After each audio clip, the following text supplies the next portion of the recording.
Life is weird sometimes. I got out of bed yesterday thinking, what are we going to talk about today? It's July. There's not much going on. A day off at Steeler camp, and all hell breaks loose everywhere. I'm Guy Junker with Josh Taylor here. Ken Laird is traveling up to St. Vincent. Maybe we'll hear from him a little later on today. He'll be back with us tomorrow for the full show.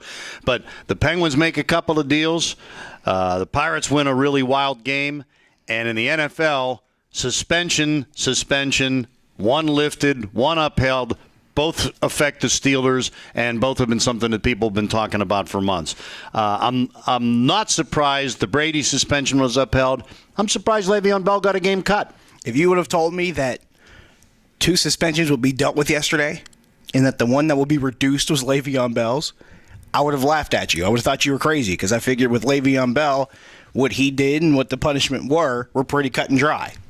You know? There was a certain rule in the CBA. There was a certain punishment levied in the CBA, but Le'Veon Bell appealed it. Sounds like he owned up to what he did, and they reduced his suspension by 1 game. On the other hand, Tom Brady, his offense was not as severe, if you even consider it offense by most standards. But the problem was, when we find out later on that Brady destroyed his phone the day he was supposed to be interviewed by the league, then you find out, well, maybe it's not about the crime, maybe it's about the cover-up. And it's so egregious of a cover-up that they had to do something. And it looks like it's now more and more the league is saying, look, we don't care as much what you did for the actual crime, so to speak. The problem is we're upset about how you tried to cover it up. And it's becoming more and more blatant and more arrogant and more obvious that he just has no desire to fess up to what he did. Whether it's severe or not isn't the issue. It's about what he's doing to try to avoid owning up to it. Let's get back to Brady in a second. I don't know, what were your expectations of D'Angelo Williams? I feel a little better about needing him 2 games instead of 3.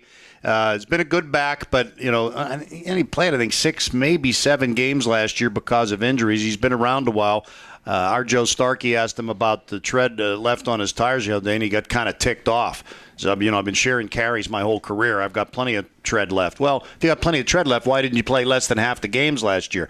But my point is, I don't know what you expected out of him. But another sort of side thing is Bell's now allowed to work out at the facility even while he's suspended, which I didn't think he was. He can't practice with the team, but he's allowed to be around, allowed to work out, and I think it just seems not nearly as bad. He'll miss the San Francisco home opener, he'll miss the New England road opener, and he'll be back for the St. Louis game.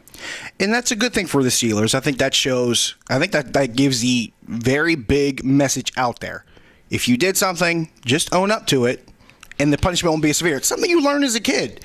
If you knocked over the lamp in the living room, if you lied about it, you probably got in trouble worse for lying about it, not because you knocked the lamp over. So in the Steelers' case, they're able to get Le'Veon Bell back a day earlier. And to the point about D'Angelo Williams, I'm not really worried about it because when you're able to play for as long as he has, and he's played at a pretty decent level, albeit sharing time. Last season was one of those few seasons where he didn't get to play the full year because of an injury.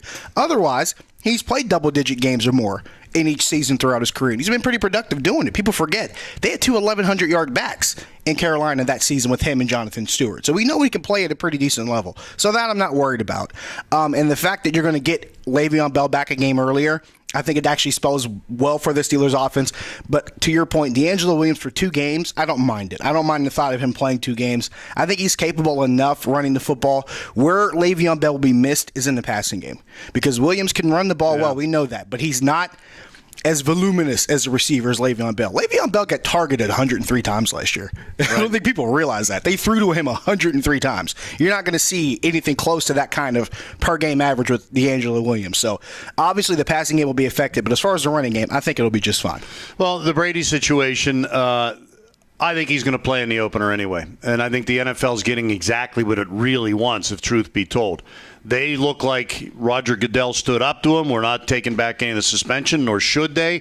I agree with everything you said about him being the cell phone thing. Just is the final nail in the coffin. It makes it worse. If it, in a court of law, does that make you guilty? It's circumstantial evidence, but certainly in my mind, if you destroy the one thing that could show that you were innocent, you destroyed it. Well, what's that tell you? It makes you look guilty. Even if you aren't, it makes you look guilty, and that's the problem. But the league now looks like it stood up to Tom Brady, and he's going to challenge it in court, and then it probably gets into abeyance, and he'll be able to play to start the season. So the Steelers probably wind up facing him anyway, unless the team talks him into saying, look, even if you drag this out, and then even if it's a 2-game suspension and it comes in December and the Dolphins are a game behind us at the time in the division standings, maybe you'd be better off taking your punishment now and dealing with it. Look, the Steelers had a 4-game suspension to Ben Roethlisberger to start the season. They go 3-1 and they go to the Super Bowl that year. So you can survive it, especially early. And in the end, it becomes one 6-month-long win-win that probably could have been resolved in, 3 hours? So we wasted 6 months of our lives. Thanks, guys. And 10 hours meeting with the commissioner.